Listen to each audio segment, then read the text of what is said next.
संत का दर्शन जीवन में मोक्ष प्रदान करता है। संत को जो लोग साधारण समझते हैं, संत जीवन में साधारण नहीं हुआ करते।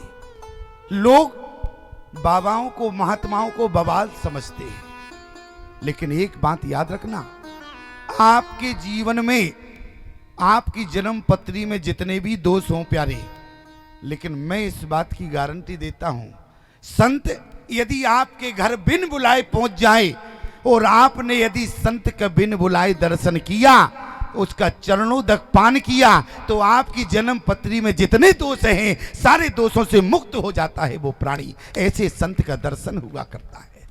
संत के चरणों को क्या समझ रखा है आपने? गोस्वामी जी ने तो गुरु की वंदना कितना किया है। और संत के दर्शन से प्राणी को मोक्ष होता है। प्यारे, आप कहेंगे स्वामी जी कैसी बात करते हो, आप संत हैं इसलिए संत की बड़ाई कर रहे हैं। हमारी बात मत सुनो, रामचरितमानस के सिद्धांत को देखो। श्रीमद् भागवत श्रवण किया होगा आपने, उसमें सुना होगा मरने के बाद प्राणी को मोक्ष होता है। लेकिन याद रखना प्यारे, रामचरितमानस का सिद्धांत कहता है मरने के बाद मोक्ष नहीं होता। मरने के बाद मोक्ष हुआ तो जीवन में किसने देखा? मोक्ष मरने के बाद नहीं। मानस का सिद्धांत कहता है मोक्ष जीते जी होता है प्राणी के जीवन में। लेकिन जीते जी मोक्ष कैसे मिलता है?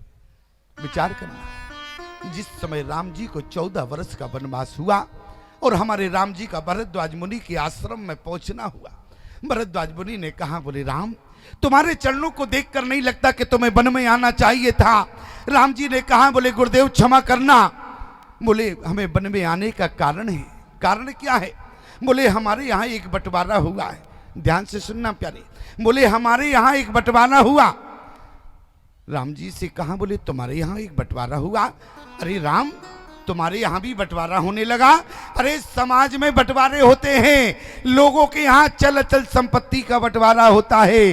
राम जी ने कहा, गुरुदेव लोगों के यहाँ चल अचल संपत्ति का बंटवारा होता है, लेकिन जो हमारे यहाँ बंटवारा हुआ वो लोगों की तरीके से बंटवारा भिन्न है। क्यों?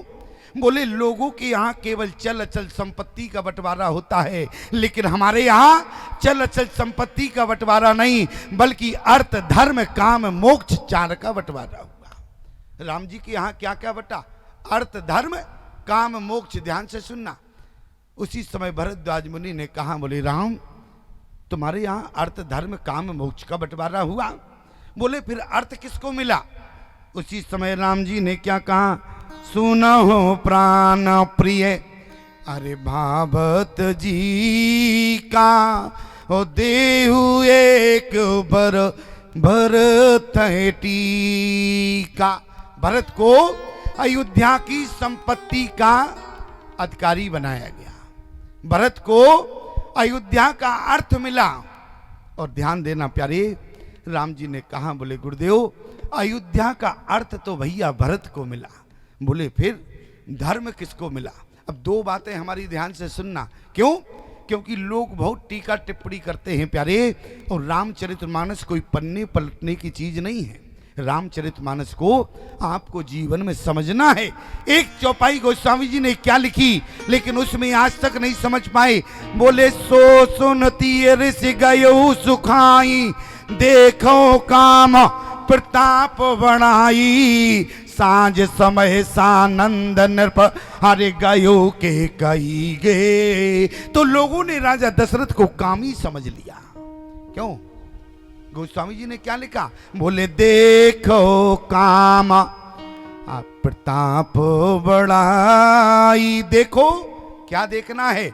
हमारे लिए नहीं लिखा, तुम्हारे लिए लिखा है कि तुम देखो यहां राम प्रताप है या काम प्रताप है, देखना तुमको है। बोले देखो काम हरि प्रताप बढ़ाई। यहां दशरथ के जीवन में राम प्रताप है या काम प्रताप है? दशरथ के जीवन में यदि काम होता प्यारे, जिसने आज ब्रह्म को अपनी गोद में बेटा बना लिया हो प्यारे, क्या उसके जीवन में काम हो सकता है? लेकिन ध्यान देना, बोले काम बंटवारे में किसको मिला, फिर धर्म बंटवारे में किसको मिला। राजा दशरथ के बंटवारे में काम नहीं गया। काम किसे कहते हैं, अर्थ का अनर्थ मत करना। काम कहते हैं कामनाओं को। यदि आपके अंतःकरण में कामनाएं हैं तो वो व्यक्ति के बंटवारे में काम चला गया। अच्छा, काम कहाँ गया, बंटवारे में काम गया कैकेयी के खाते में। क्यों, क्योंकि सुनो प्राण प्रिय भावत जी का, देव एक बरोबर तय टीका, दूसर बर मांगो कर जोरी, पूर्व नाथ मनोरथ मोरी। दूसरा वरदान क्या था, तापस बेस विशेष उदासी, 14 बरस राम वनवासी। ये माता कैकेयी की कामना थी, इसलिए काम माता कैकेयी के खाते में चला गया। फिर बोले धर्म कहाँ गया, बोले धर्म धुरंधर, हरि गुण निधि ज्ञानी, ओ हृदय भगति मति सारंग पानी। राजा दशरथ के खाते में बोले काम नहीं, बल्कि राजा दशरथ के खाते में धर्म चला गया। याद रखना, बोले अर्थ भैया भरत को मिला, धर्म हमारे पिता दशरथ को मिला बंटवारे में, काम माता कैकेयी को मिला। फिर राम जी से कहा कि मोक्ष किसको मिला है। राम जी ने गुरुदेव के चरणों में प्रणाम करते हुए कहा, बोले गुरुदेव मोक्ष तो जीते जी इस राम को मिला है। गुरुदेव भरद्वाज ने कहा तुम्हारी बात समझ में नहीं आई। राम जी ने कहा गुरुदेव यदि जीवन में प्राणी को जीते जी जिस समय संत का दर्शन हो जाए उसी समय उसके जीवन में मोक्ष हो जाता है। इसलिए संत का दर्शन आपको जीवन में मोक्ष प्रदान करता है।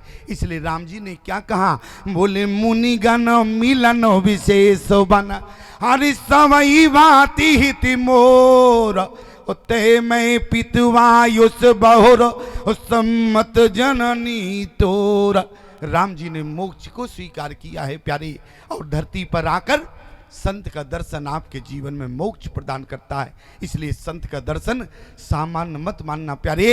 मैं तो कहता हूँ यदि आपके घर में आपकी दुकान में कहीं वास्तु दोष है प्यारे, और संत यदि बिन बुलाए पहुँच जाए, आप चरण धोकर जल छिड़क देना, जीवन भर के लिए वास्तु दोष खत्म हो जाएगा प्यारे। ऐसे चरणों के चरणों तक का महत्व है।